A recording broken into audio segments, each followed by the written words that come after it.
இது எதுவுமே எனக்கு வேண்டாம். போங்க, தயவு செஞ்சு போங்க தீபக்.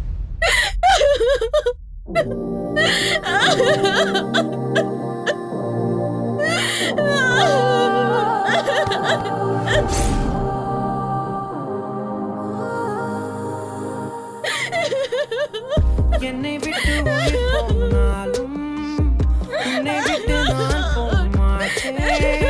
ஜன்மம் பல எடுத்தாலும் உன்னை யாருக்கும் தர மாட்டேன். என்னை விட்டு போனாலும் உன்னை விட்டு நான் போமாட்டேன். சத்தியமா சொல்லுறேன்டி, உன்னை யாருக்கும் தர மாட்டேன்.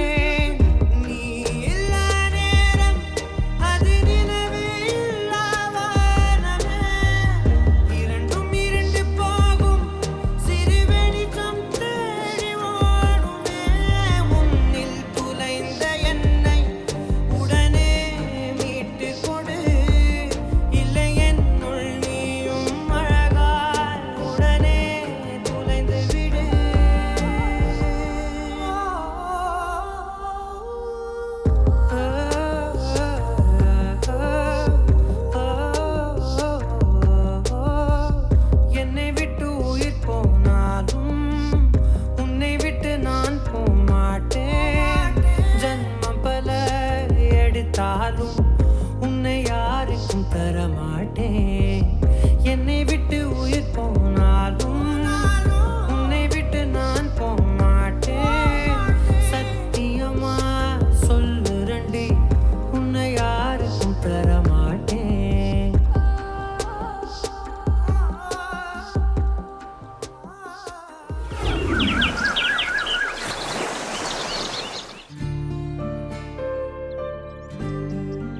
மா, இன்னும் இப்படி எத்தனை நாள் இருக்க போற?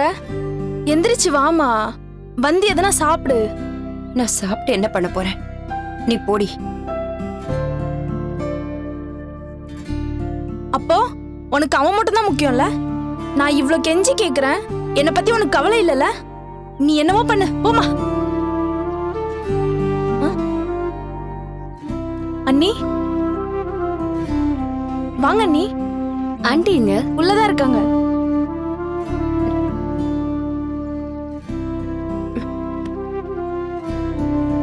சாப்பிடாம கொள்ளாம பட்னியா இருக்காங்க. சரி வா.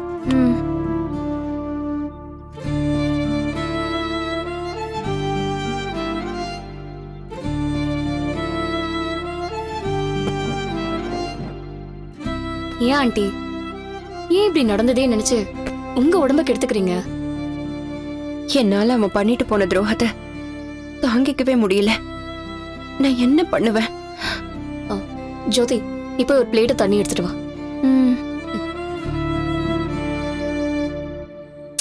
ஆண்டி, உங்களுக்காக நானே சமைச்சு கொண்டு வந்திருக்கேன். நீங்க இப்படி பட்னியா இருந்ததெல்லாம் போதும், முதல்ல சாப்பிடுங்க. எனக்கு வேண்டாம் தாரா. ஆண்டி, நான் உங்களுக்கு ஒரு விஷயம் சொல்லுவேன், நீங்க தப்பா நினைச்சுக்க கூடாது. நீங்க இப்படி பட்னி இருக்கிறதாலேயோ இல்ல தீபக்க வீட்டை விட்டு வெளில அனுப்பி அவர்கிட்ட பேசாம இருக்கிறதாலேயோ எந்த பிரயோஜனமும் இல்ல ஆண்டி. அப்ப வேற என்ன பண்ண சொல்ற? அவனையும் அவளையும் வீட்டுக்கு கூட்டிட்டு வர சொல்றியா? இப்படி ஒரு காரியம் பண்ணவன வீட்டை விட்டு அனுப்பாம வீட்டுக்குள்ள கூப்பிட்டு வச்சுக்க சொல்றியா? ஆமா ஆண்டி. இந்தாங்க அண்ணி, குடு. தாரா, நீ ஏன் இப்படி பேசுற? காரணத்தோடு தான் அப்படி பேசுற ஆண்டி. இப்ப சின்ன வயசுல தீபக் எவ்வளவோ தப்பு பண்ணிருப்பாரு. அதுக்கெல்லாம் நீங்க கோவப்பட்டு சண்டை போட்டிருப்பீங்க. ஆனா அப்படியே போட்டுன்னு விடலையே. இப்போ அதே மாதிரி ஏதோ ஒரு சிச்சுவேஷன்ல தப்பு பண்ணிட்டாரு. இப்போ நீங்க சண்டை போட்டு அதை சரி பண்ணதா பாக்கணும். அதுக்குன்னு இப்படி வீட்டை விட்டு அனுப்புறது நல்லா ஆண்டி இருக்கு. அப்போ விளையாட்டு புள்ள, விவரம் தெரியாம இருந்தா எல்லாத்துக்கும் மன்னிச்சு விட்டேன். இப்ப அவன் பண்ணது சாதாரண காரியமா இல்ல விவரம் தெரியாதவனா மன்னிச்சு விடுறதுக்கு? நீங்க சின்ன வயசுல சண்டை போட்டு போடான்னு சொல்லியிருந்தா அவருக்கு போறதுக்கு வேற வழி எதுவும் கிடையாது. அப்ப நீங்க அப்படி ஒரு வார்த்தையை சொல்லல. இன்னைக்கு அவருக்கு போக வழி இருக்கு. இப்போ நீங்க அப்படி சொல்லிருக்க கூடாதுல்ல ஆண்டி. நீங்க போ சொன்னதும் அவர் போயிட்டாருல, திரும்பி வந்தாரா? வரல. இந்த ஜெனரேஷன்ல யார்கிட்டயுமே நீ போயிடுன்னு சொன்னா போயிடுவாங்க, திரும்ப வரமாட்டாங்க ஆண்டி. அதனால அவருக்கு நீங்க அந்த சாய்ஸ கொடுத்துருக்க கூடாது ஆண்டி. உங்களுக்கு இருக்கிறது ஒரே பிள்ளை, அவர் உங்களுக்கு தேவைன்னா நீங்களே இறங்கி போய் கூட்டு வரது தான் ஆண்டி நல்லது.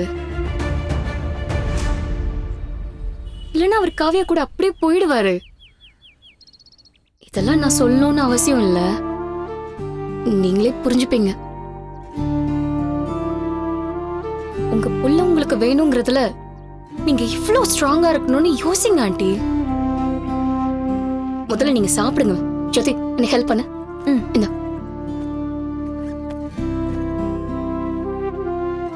இந்தாங்க ஆண்டி, சாப்பிடுங்க. வேண்டாம் ஆண்டி, நான் சொன்ன கேப்பீங்க தானே? சாப்பிடுங்க. இந்தாங்க, குடிங்க.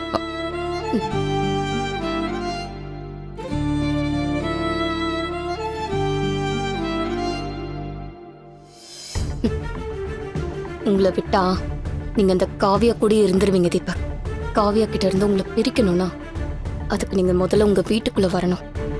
அதுக்கப்புறம் அம்மாவா காவியாவான்னு உங்களுக்கு குழப்பம் வரணும்.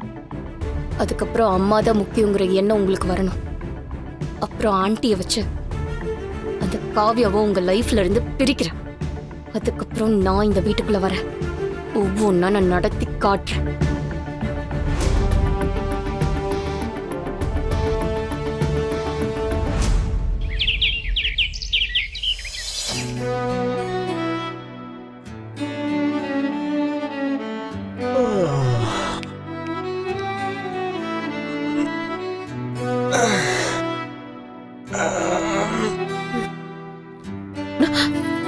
Good morning Kavya.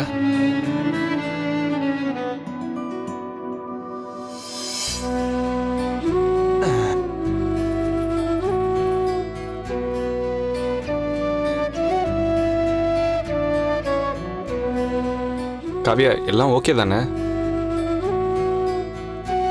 சரி, நீ போய் குளிச்சுட்டு ரெடியாகு, நான் வெளியில வெயிட் பண்றேன்.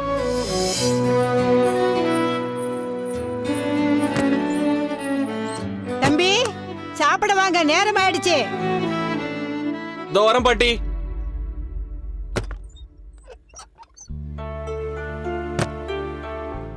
மாப்பிள வந்துட்டாருமா, டிஃபன் எடுத்து. இத வைக்கிறேன். இன்னைக்கு டிஃபனுக்கு முன்னாடி ஸ்வீட்டு தான் முதல்ல சாப்பிடணும். அதனாலதான் அவங்க 2 பேருக்கும் சக்கரை பொங்கல் செஞ்சு வச்சிருக்கேன். சரி, போடு. முதல்ல ஸ்வீட்டு தான் சாப்பிடணும். சாப்பிடுங்க பாட்டி. காவியாவும் வந்துட்டோம், சேர்ந்தே சாப்பிடுறோம். ஓ.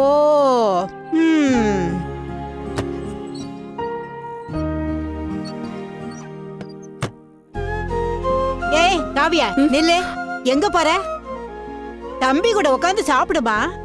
பாட்டி உட்காருமா.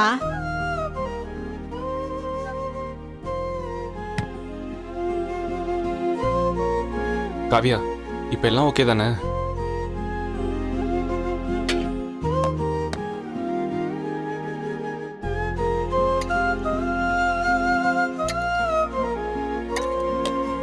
ஏம்மா, மாப்பிள்ளை நீ வரட்டான்னு சொல்லி சாப்பிடாம உட்காந்துட்டு இருக்காரு. நீ வந்து மாப்பிள்ளை கூட என்ன ஒரு வார்த்தை கேட்காம நீ பாட்டு எடுத்து வச்சு சாப்பிட ஆரம்பிச்சிட்ட. அவருக்கு பசிச்சா அவர் சாப்பிட்டும்பா, எனக்கு பசிக்குது, நான் சாப்பிட போறேன். ஏய், என்ன காவியா இது?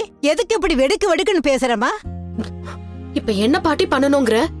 மாப்பிள்ளையோட சேர்ந்து கொஞ்சம் சக்கரை பொங்கலை சாப்பிடு, அப்புறமா டிஃபனை சாப்பிடு.